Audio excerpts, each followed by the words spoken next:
Osmani sultanları Kanuni Sultan Süleyman Osmani dövletining 10-chi padişahı hüküm sürgen davri 1520-yildan 1566-yilgacha. U 1495-yili Trabzonda dunyoga keldi. Sultan Süleyman'a kanuni unvoni yangi qonun chiqarganlik uchun berilmadi. Nahaqchilikka qarshi turib, ishlarni adolat bilan bir taraf qilishi bilan xalqning ko'nglini o'tdi. Kanuni unvoni qonunlarga rioya qilganligidandir. Yavuz siyosatini sharqqa qaratgan edi. O'g'li Sulaymon bo'lsa, g'arbga qarab kengayish siyosatini ko'ngliga bukdi. G'arbga tortgan qo'shinlarga askariy baza qilish uchun Belgrad shahrini muhosiraga elib 1521-yili fath qildi. 1522-yili Rodosni oldi. Shuning bilan tariqat asosi qurilgan 214 yillik Rodos Aqso'ngaklar davlati yiqildi. 1526-yili Vengriyaga qo'shin tortish tayyorligini boshladi.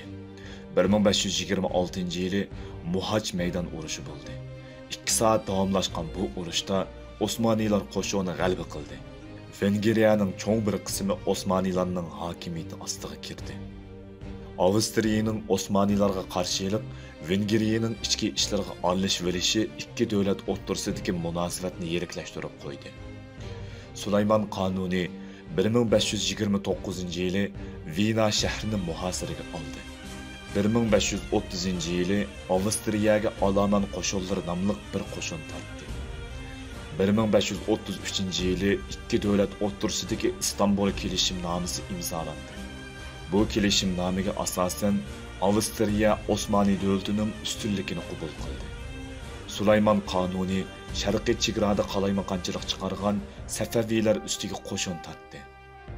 Iroq janglari natijasida 1535-yili Bag'dod elindi. 1555-yili ikki davlat o'rtasida Amasya kelishimnomasi imzolandi. 1538-yili Ahli Salibning Murada urush kemalari Piravaza dengiz qo'ltig'ida Osmaniylarning urush kemalari bilan ro'baro kelib urush qildi. Bu urushda Osmaniylar g'alaba qildi. Sharqiy Oq dengizda Turk hokimiyati kuchga ega bo'ldi. 1551-yili Tripoli elindi.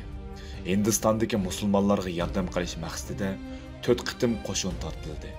Natijada Qizil dengiz Osmaniylarning hokimiyati ostiga kirdi. Yaman va Adan qatorli qal'alar elindi.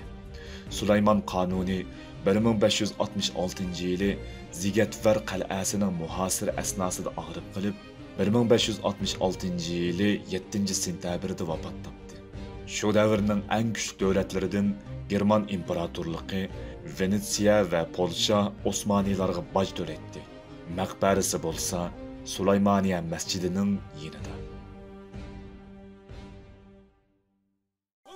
الصديق فخرا وابن عفان البئر سلان والفاتح عثمان وابنتا شفين والغازي سليمان اسأل الرومان